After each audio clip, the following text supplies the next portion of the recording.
मान गया क्या रणनीति थी मामाश्री। आपकी रणनीति को मैं मान गया मामाश्री। आपकी रणनीति का उत्तर तो आज कृष्ण के पास भी नहीं था। पूरी युद्ध की व्यूहरचना ही बदल दी आपने साधु। साधु। परंतु सुनो, अब ये साधुवाद देने में समय व्यर्थ ना करो दुर्योधन। हमें केवल ये युद्ध आरंभ ही नहीं करना है, अपितु इस युद्ध को जीतना भी है। और युद्ध में विजय प्राप्त करने के लिए अनुकूल परिस्थितियां बनानी पड़ती हैं।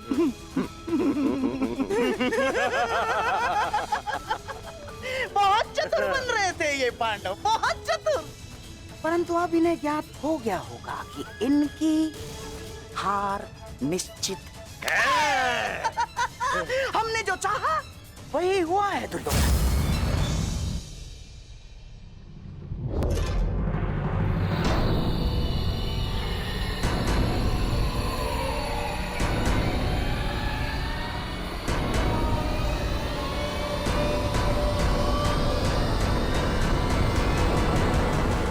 दीना अपनी कायरता गंगा पुत्र।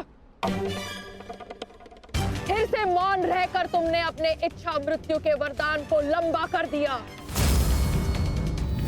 फिर से अपनी दृष्टि झुकाकर तुम्हें लगता है कि तुमने अंबा के प्रतिशोध को झुका दिया।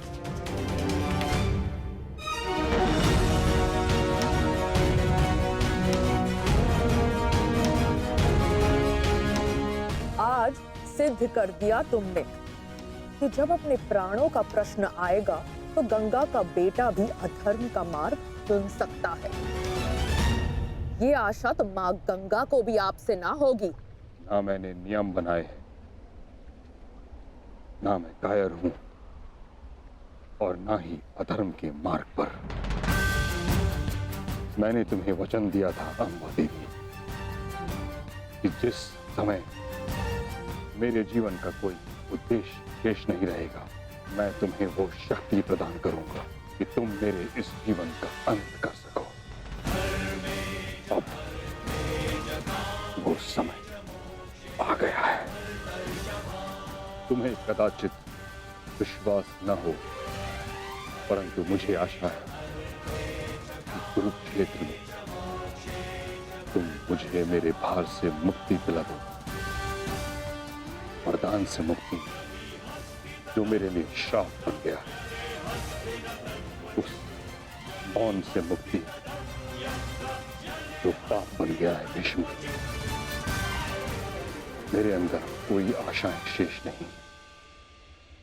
यदि शेष है तो केवल इस युद्ध का शाप।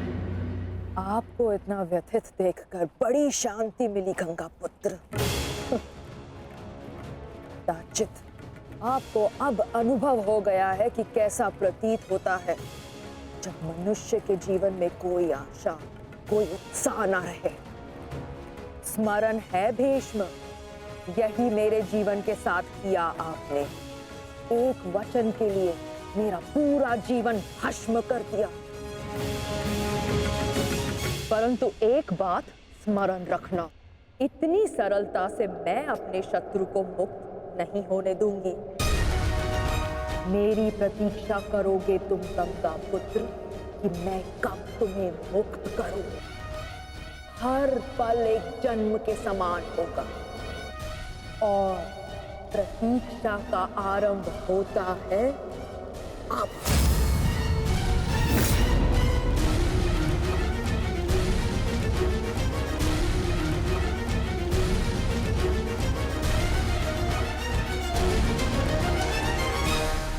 मैं उन्हें नहीं छोड़ूंगा जेस, उन्होंने हमारे साथ छल किया है।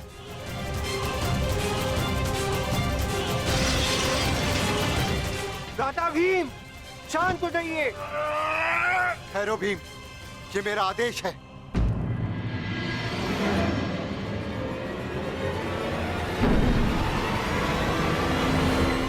केवल तुम्हें नहीं आ रहा है, रक्त हम सबको उबल रहा है।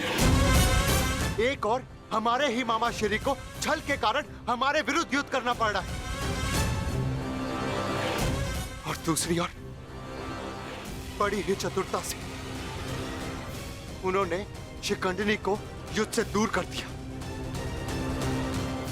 यह समय क्रोध का नहीं, कर्म का है।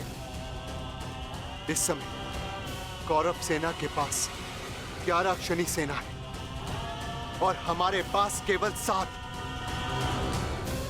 इस समय हमें हमारी शक्ति को एकत्रित करना होगा।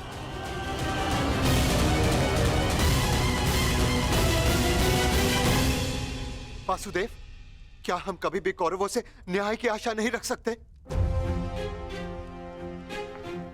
गांधार राज और दुर्योधन से तो हम न्याय की आशा नहीं रख सकते, परंतु अंगराज कर्ण से, दानवीर कर्ण से आशा अवश्य की जा सकती है।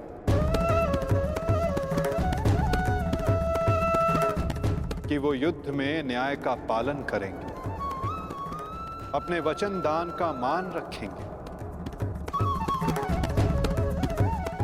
हम सब ने देखा कि अंगराज ने कौरवों के पक्ष में होते हुए युद्ध के लिए कैसे न्याय संगत नियम बनाए। परंतु वासुदेव, वो दुर्योधन के विरुद्ध कभी नहीं जाएगा, और उस दुर्योधन से मुझे न्याय की कोई आशा नहीं। कायरों की भांति हमारी सैन्य शक्ति को छिन्न भिन्न करने लगा है। ज्येष्ठ, बहुत हो गई सभा, बहुत बन कर नियम, अब बस। अब समय आ गया है उस दुर्योधन को उचित उत्तर देने का।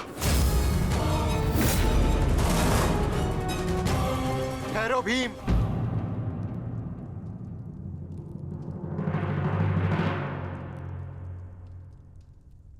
युद्ध का समय अभी नहीं हुआ अनुज। ज्येष्ठ, मैं तो केवल आपकी आज्ञा का पालन करने जा रहा हूं। आपने तो कहा था ना कि यह समय अपनी शक्ति एकत्रित करने का है, तो बस मैं वही करने जा रहा हूं। मैं अपने पूरे परिवार को इस महायुद्ध में सम्मिलित करने जा रहा हूं।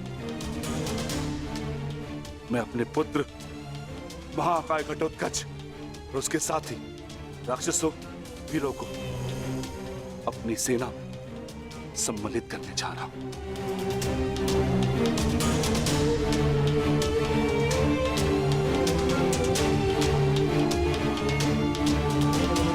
तुम उचित कह रहे हो अनुज। तुम्हें शीघ्र अतिशीघ्र यहां से प्रस्थान करना चाहिए।